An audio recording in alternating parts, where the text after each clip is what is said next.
What's up, everybody? I'm Terrell Aaron Kloss, and I want to welcome you to my spoiler-free review, well, the only review I'll be doing, for Netflix's The Old Guard. Now, this film is based off of the comic book of the same name, The Old Guard, and that comic book was actually created by Greg Rucka and Leandro Fernandez. Now, Greg Rucka actually wrote the script. He wrote the screenplay for this film, The Old Guard, and that's how I feel like it should be. You know, make sure somebody who created the comics or these characters work as a consultant on these films and TV shows that are based off of said comic books. You know, just makes it.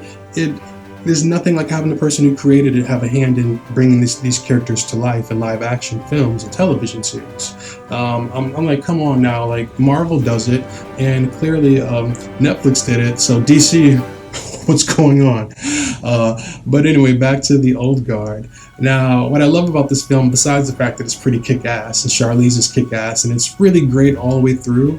The pacing is really great. I love how the characters are portrayed, and I love the messages. But I really love how rich the story is, and you wouldn't think so when you learn the plots of it. Now, the plot is basically goes like this. There are a bunch of undying warriors who are pretty much like Wolverine from the X-Men, where they have this amazing healing factor where they could heal extremely rapidly. But that healing factor also allows them to live for long periods of time, like for centuries upon centuries. And these warriors, there's a small group of them. They use their immortality. They can die, but they call it immortality. But they use their immortality to do a lot of good throughout history. And in the film, you see that too. You see the ripple effects of their actions. Now, while the group is pretty much living and doing what they can to use their great power responsibly, they are discovered by several people, and they are hunted by these people. And at the same time, they discover the heroes discover the existence of another immortal, and so they're doing their best to evade their captors while trying to find this other person. And there's a reason why this other person is discovered or comes out right now. But I'm not going to give that away. That's one of the twists in the film. And again, these characters, they can die, but they have lived for so long they kind of consider themselves immortals. But even Charlize in the film says, you know, we die. Everything that lives dies. Now, the cast again is made up of Charlize Theron, Kiki Layne, and a few other people, including Marwan Kanzari, who played the role of Jafar in Aladdin. Now, I know a lot of you didn't see it, but some of you did, because it made $1 billion. He wasn't a great Jafar, but I really like him. And he actually also played in one of my favorite movies of all time, another Netflix film, which is called What Happened to Monday. One of the things that I love about this film, and it's a thing that I really love about Charlize as well, is that this film depicts a gay couple.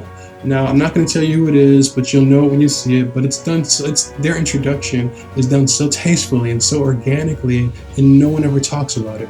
And that's how it should be done in films and television series, because that's how it is in real life too. Well, now it's like that in real life. But you can tell that Charlize had a hand in that, because she has a child who is trans, and so But even before she had that child, I'd seen Charlize advocate for people of different colors, ethnicities, sexual orientation, different identities, different gender identities, and whatnot. You know, she's always been an advocate for that. And so now that she's at this point in her career, you can really see that she's making really important career choices. You know, really important project choices.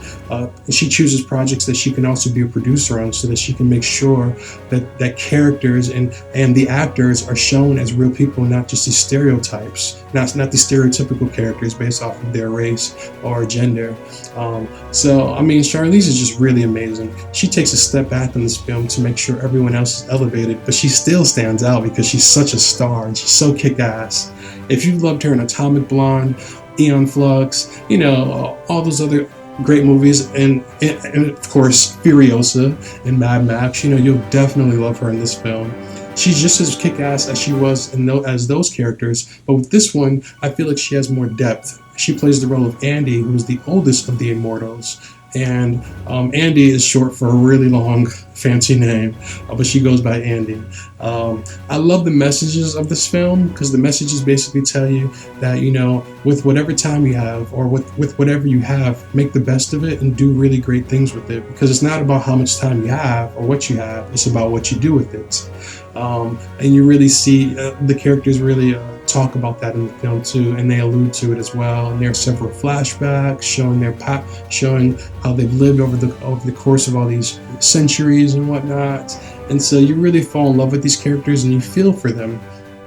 So they really pulled me in, and I wasn't expecting to I wasn't expecting to love this movie. I was expecting to really like it, but I actually love it, and I love the characters, and I love how they're all portrayed, and the action sequences. Again, Charlize and that weapon, like, man, she's amazing. I really wish she would have been Captain Marvel. I love Brie Larson, but I really wish Charlize would have been cast as Captain Marvel. I'm sure a lot of you feel the same way I do. Some of you dislike Brie Larson for whatever reason. You know, a lot of man babies out there, and a lot of self-loathing women too, you know, with a lot of internalized misogyny, who just don't like Brie because Brie wants to bring upon change the same way Charlize does, you know. But I really like Brie. I've grown to really like her version of Captain Marvel, but man, Charlize would have been just perfect, like perfect. I mean, if you've seen her in Hancock, you know what I'm talking about. She was pretty much Captain Marvel without the costume and Hancock. But it didn't happen for whatever reason. But we got to see her as another kick-ass hero in this film as Andy. So make sure you check it out, because you will not be disappointed. Trust me. And make sure you don't just shut the movie off when it goes off. There's a mid-credit scene that you don't want to miss, because it pretty much alludes to there maybe being a sequel, or like another film coming out, a part 2, or maybe even a limited series. I mean, this is Netflix, so I mean, anything can happen, but this needs to happen. One thing I will say, again, no spoilers, there's an action scene towards the end of this film, probably within like the last 20 minutes. It's like, it lasts like 4 seconds, and it's fantastic, man. Just like, wow. I was like, did they really just do that? I had to rewind it like 3 or 4 times, maybe even more than that. It was so great.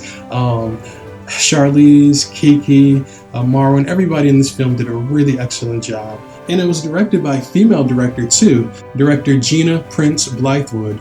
Now I'm sure Charlize had a hand in that too. She probably was like, look, this world is pretty diverse, and we need to start making sure that here in Hollywood, you know, we have a diverse group of people behind the camera as well as in front of the camera, so that everything on camera can reflect the way that the world actually looks, so that everyone can see themselves and see the possibilities and see what they could become.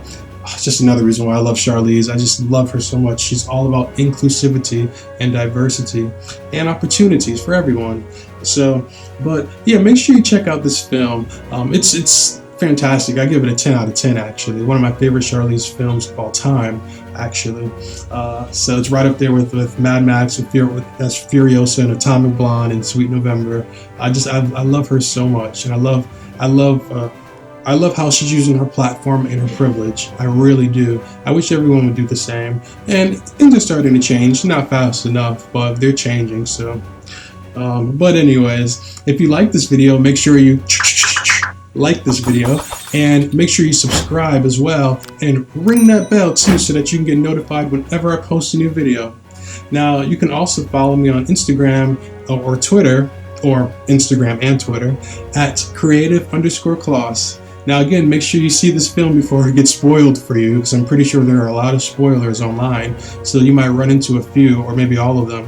But don't let anyone spoil this for you. This is a really great film with a lot of cool twists and turns to it, and the characters have a lot of depth. They're not just Wolverine-like characters. You know, they feel like real people. So check out The Old Guard on Netflix, and you can also check out another video from me right now, and zoom, zap, bam!